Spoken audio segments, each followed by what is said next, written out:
masih memecihkan perkara agama. Sehingga ketika agama datang kepada kehidupan kita, tawaran agama kepada kita datang, maka ketika berbarengan dengan perkara-perkara perniagaan yang mendatangkan dunia, maka agama bisa dipalingkan. Agama bisa dikalahkan.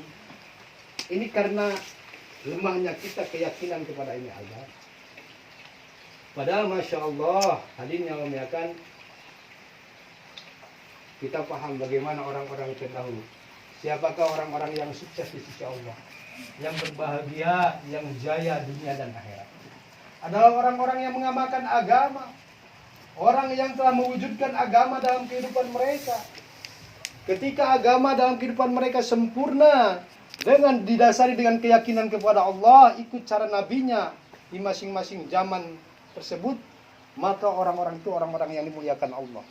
Orang yang mendapatkan khusus kejayaan di sisi Allah. Tapi sebaliknya orang-orang yang meninggalkan agama, orang yang merasa tidak penting atas agama dalam kehidupan mereka, hatta dia seorang raja pun ada di dalam istana, dipenuhi dengan kebendaan yang mewah, serba lengkap, tapi Allah hinakan mereka. Sebagaimana Fir'aun laknatullah, Namrud laknatullah, Haman laknatullah, Qarun laknatullah. Mereka orang-orang yang hebat menurut ahli-ahli dunia. Tapi manakala agama tidak ada dalam kehidupan mereka, keyakinan kepada Allah tidak merasakan penting dalam kehidupan mereka, amal-amal yang diridhoi Allah tidak pernah wujud dalam kehidupan mereka, maka hadirin Allah, maka Allah telah hinakan mereka selama-lamanya, dunia dan akhirat. Allah. Maka hadirin yang Allah muliakan, tapi orang-orang yang punya keyakinan yang sempurna, keyakinannya sempurna kepada Allah, dengan asbab keyakinan yang sempurna ini mewujudkan amal yang sempurna juga kepada Allah. Maka sekalipun ada di dalam kobaran api, maka Allah Subhanahu wa taala ridhoi, Allah selamatkan. Bahkan bahagia ada di dalam kobaran api sekalipun. Nabi Ibrahim alaihissalam, Masya Allah, orang yang punya keyakinan yang sempurna kepada Allah, Bapak Tauhid, Bapak yang mewujudkan amal yang sempurna dalam kehidupannya. Maka ketika orang-orang tidak senang membawa daripada ini agama, mengajarkan kepada kehidupan mereka ajaran Allah dan Rasulnya, maka Masya Allah dihalangi, dirintangi, bahkan sampai dibunuh. Maka dimasukin kepada kobaran api. Tapi Masya Allah, keyakinan yang sempurna inilah, dan amal yang sempurna yang diridhoi Allah wujud dalam kehidupan seseorang inilah yang menyelamatkan sekalipun ada di dalam api. Bahkan Nabi Ibrahim dikatakan orang yang paling merasakan senang masa hidupnya, orang ketika dia hidup, lahirnya kepada kehidupan dunia ini, baru melaksanakan paling kesenangan, kenikmatan masa hidup di dunia ini ketika ada di dalam kobaran api. Masya Allah. Jadi kesempurnaan iman, yakin kepada Allah inilah hadirin yang akan menentukan bahagia, suksesnya, jayanya seseorang. Maka kita hari ini Masya Allah kumpul-kumpul di sini bagaimana? Belajar lagi, pikir lagi bagaimana agama wujud sempurna dalam hati kita, dalam kehidupan kita. Keyakinan kepada Allah bagaimana hari demi hari kita makin ada kesempurnaan. Karena inilah yang akan menjadikan ukuran bahagia sukses seseorang, ukuran sukses jayanya seseorang. Manakala agama tidak ada dalam kehidupan kita, Masya Allah, agama sudah tidak ada dalam kehidupan kita, jangankan Masya Allah hidup pas-pasan gitu, hidup dalam keadaan serba susah, sekalipun hidup kita ini Masya Allah tadi ada di dalam istana rumah yang mewah, pasti akan Allah tanamkan kesengsaraan, Allah tanamkan kesusahan, kegelisahan dalam hidup mereka. Karena hadirin Allah muliakan, ketidakadaan agama ini Masya Allah, ketidakadaan hubungan kita dengan agama, sekalipun tadi seorang raja, seorang kaya, seorang yang mempunyai harta yang berlimpah, ketidakadaan agama dalam kehidupan mereka ini akan menjadikan satu bencana kehidupan dunia dan akhirat.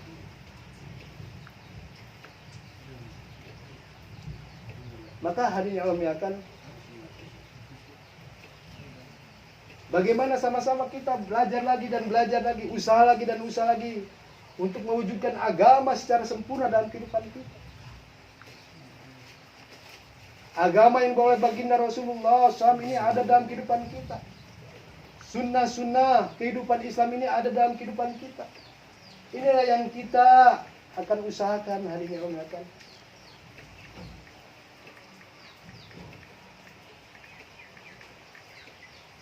Hadirin Allah muliakan, karena agama ini satu fitrah kehidupan untuk kita semua. Manusia mulai manusia Nabi Adam alaihissalam sampai manusia terakhir, Allah tetapkan kebahagiaan, fitrah kejayaannya Allah letakkan dalam perkara agama. Sebagaimana Allah letakkan kebahagiaan hidup cacing di dalam tanah, Allah letakkan kebahagiaan ikan ada di dalam air. Apabila ikan ini coba-coba ingin mencari kebahagiaan di luar daripada air, cacing akan mencari kebahagiaan di luar daripada tanah.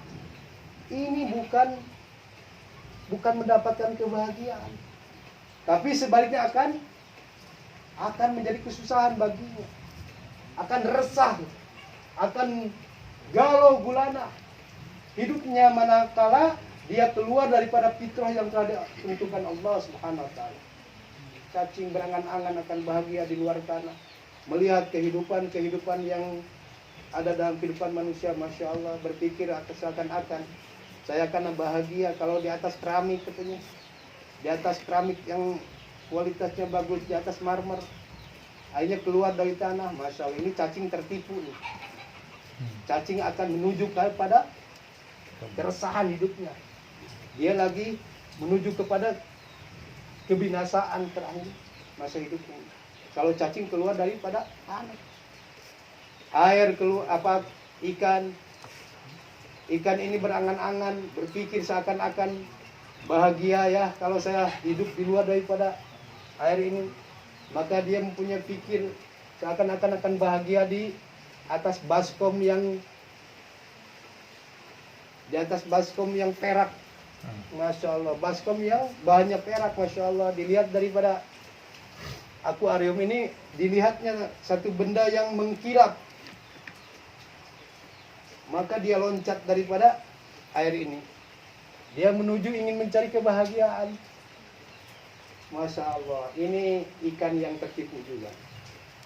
Ikan yang akan menjadikan kebinasaan hidupnya, akan menjadikan keresahan hidupnya, akan menjadi gunah gulana ini ikan kalau loncat daripada air ini. Maka hari ini Masya Allah, kalau pandangan kita, pikiran kita berpikir seakan-akan ada kebahagiaan di luar ketaatan kepada Allah, di luar daripada kehidupan sunnah Rasulullah, di luar daripada kehidupan Islam, seakan-akan ada kebahagiaan di luar daripada kehidupan apa yang dikehendaki Allah. Ini Masya Allah tidak jauh sebagaimana ikan keluar daripada air. Ini akan menjadikan satu kehidupan bagi seseorang ini, akan terjadi kehidupan yang besar. Kebinasaan akan datang kepada seseorang ini apabila ia mau mencari kebahagiaan di luar perkara agama. Maka hadirin Allah muliakan, jadi sekali lagi ini agama perkara yang mulia. Apa saja yang ada hubungan dengan agama pasti Allah muliakan. Hatta benda mati sekalipun ada hubungan dengan agama Allah, pasti Allah muliakan. Ibu-ibu, bapak-bapak paham, ada sebuah batu Hajar Aswad, Masya Allah, di Mekah sana, Bu.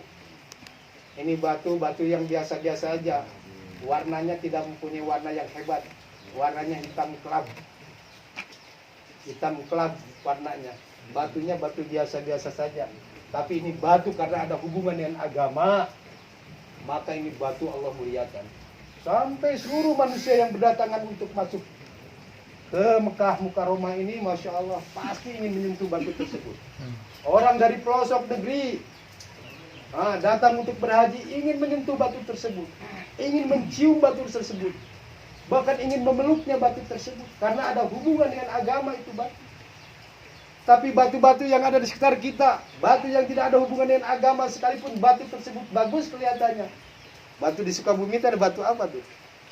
Ada batu yang hebat di Sukabumi. Di Bogor datang tuh, ada dulu batu hijau. Sekalipun hijau warnanya, tapi tidak ada hubungan dengan agama, maka jauh kemuliaannya. Jadi ukuran ini sejauh mana ada hubungan dengan agama, pasti akan Allah muliakan. Pikir kita dan pikir orang-orang terdahulu sama, karunia dari Allah. Tapi kenapa pikir daripada Anbiya alaihissalam, para Nabi alaihissalam ini pikirnya begitu hebat, begitu mulia di pandangan Allah? Karena ini pikir mereka ini pikir di bawah pikir untuk agama. Ada hubungan dengan agama, memikirkan bagaimana ketaatan manusia kepada Allah, memikirkan bagaimana hidayah manusia mendapatkan hidayah, manusia menjadikan taat kepada Allah Subhanahu wa taala. Maka pikir mereka Allah muliakan, Allah tinggikan. Jangankan pikirnya, bahkan perkataannya saja, apabila ini perkataan ada hubungan dengan agama, perkataan menyeru manusia kepada Allah, perkataan tersebut maka Allah bangga-banggakan, Masya Allah. Dalam mafhum ayat tadi yang dibacakan, waman ahsanu qawlan mimman da'a ilallah wa amil salihan wa qala innani minal muslimin. Maka Allah berfirman, apakah ada perkataan yang lebih hebat, lebih bagus, lebih mulia daripada perkataan yang menyeru manusia kepada Allah? Tidak ada perkataan yang lebih dicintai Allah, yang lebih dibangga-banggakan Allah, kecuali ini perkataan digunakan untuk menyeru perkataan manusia kepada Allah. Maka ini perkataan yang dibangga-banggakan Allah. Begitupun hari ini Allah mengatakan, kalau pikir kita, harta kita, diri kita, waktu kita digunakan untuk menjadikan asbab menyeru manusia kepada Allah, asbab manusia mendapatkan hidayah, maka ini harta, diri, waktu, pikir kita, ini termasuk pikir yang dimuliakan, harta yang akan menjadi mulia, diri, waktu kita yang akan menjadi mulia di pandangan Allah. Maka kenapa duduknya kita di sini dikatakan mulia? Ini karena ada hubungan dengan agama. Apalagi kalau ibu-ibu, bapak-bapak duduknya di sini sama-sama pikir, merisaukan bagaimana diri, keluarga, ahli tetangga, bahkan seluruh umat mendapatkan hidayah, menjadi taat kepada Allah. Masya Allah, ini lebih bangga lagi, lebih Allah cintai lagi. Duduknya saja pasti Allah senang. Ada seekor burung hud di zaman Nabi Sulaiman alaihissalam.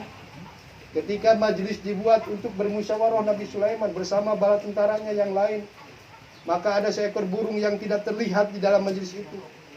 Maka Nabi Sulaiman langsung bertanya, langsung di dalam hatinya bertanya, kenapa saya hari ini tidak melihat burung hud? Kemana hud? Ini kehadiran burung hud di dalam majelis begitu diharapkan oleh Nabi Sulaiman.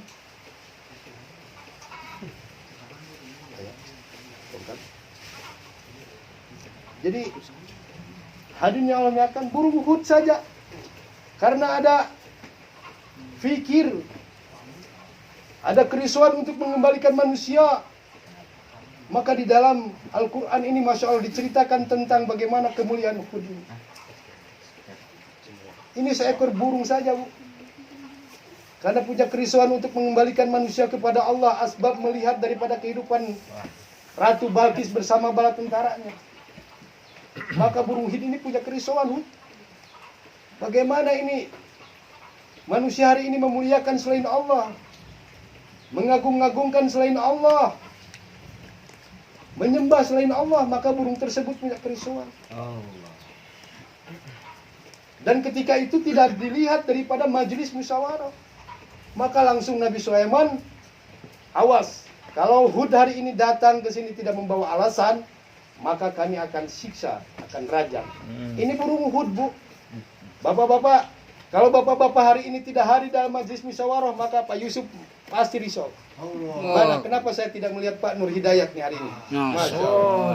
Ini baru Uhud saja ditanyakan. Apalagi kalau kita, Masya Allah, dai-dai tidak hadir dalam majelis musyawarah khalaqah, musyawarah markas. Begitu kecewa ini, Masya Allah, Nabi Sulaiman ketidakhadiran. Musyawarah. Maka tuan-tuan yang Allah muliakan, bagaimana hari ini kita sama-sama untuk memuliakan diri kita, untuk memuliakan harta kita, untuk memuliakan daripada waktu-waktu kita yang Allah berikan, sehingga waktu ini tidak dikatakan waktu yang merugi. Maka kita sama-sama buat bagaimana diri, harta, waktu kita Allah libatkan. Kita libatkan dengan usaha agama ini, usaha atas hidayah, usaha agama. Maka hadirin Allah muliakan, maka kita akan sama-sama muzakarah yang lebih dahsyat lagi. Hebatnya pentingnya usaha agama dari orang tua kita, insya Allah.